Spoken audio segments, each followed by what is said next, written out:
හරි. අයිබෝන් පුතේ. අද සුපිරි කොටසක් නිකන් මතක් කරන්න ආවේ මං. පයිතගරස් ප්‍රමේය vs ත්‍රිකෝණමිතිය.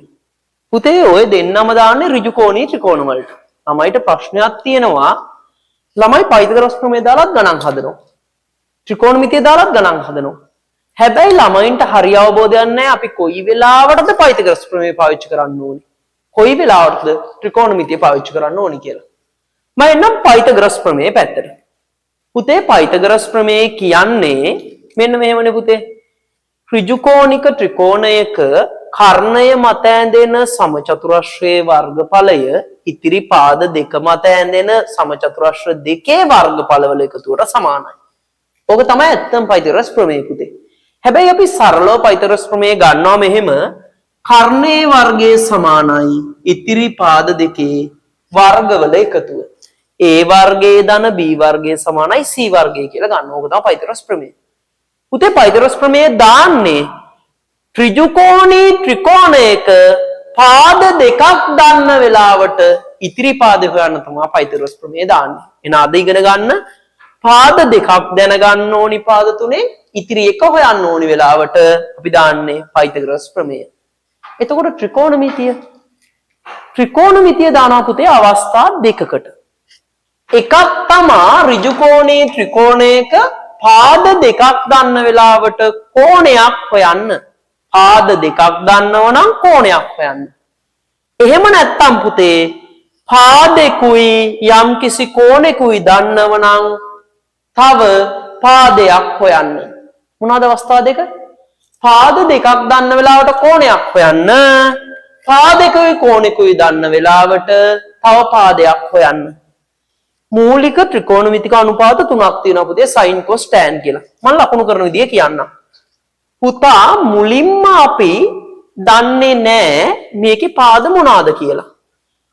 90 ලකුණු කරපු ගමන් පුතේ 90ට ඉස්සරහා තියෙන පාදේ තමයි අපි කර්ණය කියලා හඳුන්වන්නේ. පුතේ ඉතිරි පාද දෙක අඳුර ගන්න අපි කෝණේ ලකුණු කරන්න ඕනේ. මෙන්න මෙහෙම කෝණේ ලකුණු කරාට පස්සේ සම්මුඛ කියන්නේ අපිට ඉස්සරහින් පුතේ මේ කෝණයට ඉස්සරහින් ඉන්න පාදයට කියනවා සම්මුඛ පාදය. බද්ධ කියන්නේ ගෑවිලා ඉන්න කෙනා පුතේ බද්ධ වෙලා ගෑවිලා. එහෙනම් මෙන්න මේ කෝණයත් එක්ක ගෑවිලා ඉන්න පාදේ තමයි බද්ධ පාදය. එහෙනම් අද තියන්නේ මොකද? තීටා ලකුණු කරා 90ට ඉස්සරහ එක්කෙනා අනිවාර්යෙන් කරන්නේ ප්‍රශ්නයක් නැහැ. තීටා 90 සම්මුඛ පාදයයි බද්ධ පාදයයි වෙනස් වෙනවා පුතේ. අපි ලකුණු කරගන්න තීටාට හරි ඉස්සරහින් ඉන්න කෙනා සම්මුඛ පාදය. අපි ලකුණු කරගත්ත තීටට ගෑවිලා ඉන්න පාදය බද්ධ පාදය. එතකොට පුතේ sin කියලා සම්බන්ධයක් තියෙනවා සම්මුඛ පාදයේ බෙදීම කර්ණය. cos කියලා සම්බන්ධයක් තියෙනවා බද්ධ පාදයේ බෙදීම කර්ණය. tan කියලා සම්බන්ධයක් තියෙනවා සම්මුඛ පාදයේ බෙදීම බද්ධ පාදය. අපි කියනවා sin සක cos බක tan සබ කියලා.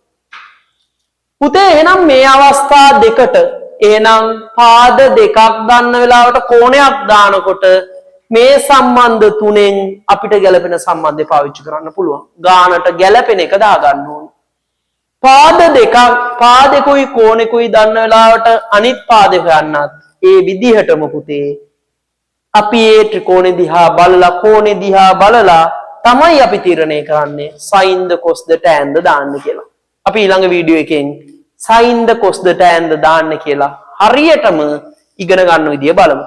එහෙනම් අද අවබෝධයක් ගත්තා ඍජු කෝණී ත්‍රිකෝණයකට තමයි පයිතගරස් ප්‍රමේය දාන්නේ. ඍජු කෝණී ත්‍රිකෝණයකට තමයි ත්‍රිකෝණමිතිය දාන්නේ. හැබැයි අපි ඉගෙන ගත්තා කොයි වෙලාවටද පයිතගරස් ප්‍රමේය පාවිච්චි කරන්නේ කොයි වෙලාවටද ත්‍රිකෝණමිතිය පාවිච්චි කරන්නේ. අවසාන වතාවෙන් ආයෙත් කියලා යන්නම්. පාද දෙකක් දන්න වෙලාවට ඉතිරි පාද හොයන්න ඕන නම් ටක් ගාලා දාන්නේ පයිතගරස් ප්‍රමේය. පාද දෙකක් දන්න වෙලාවට කෝණයක් හොයන්නත් පාදෙකුයි කෝණයක් දන්න වෙලාවට තව පාදයක් හොයන්නත් අපි දාන්නේ ත්‍රිකෝණමිතිය. දෙන්නම දාන්නේ කාටද? ඍජු කෝණී ත්‍රිකෝණ වලට. එහෙනම් ඊළඟ වීඩියෝ එකෙන් හම්බෙමු මේ ගැන වැඩි තොරතුරු.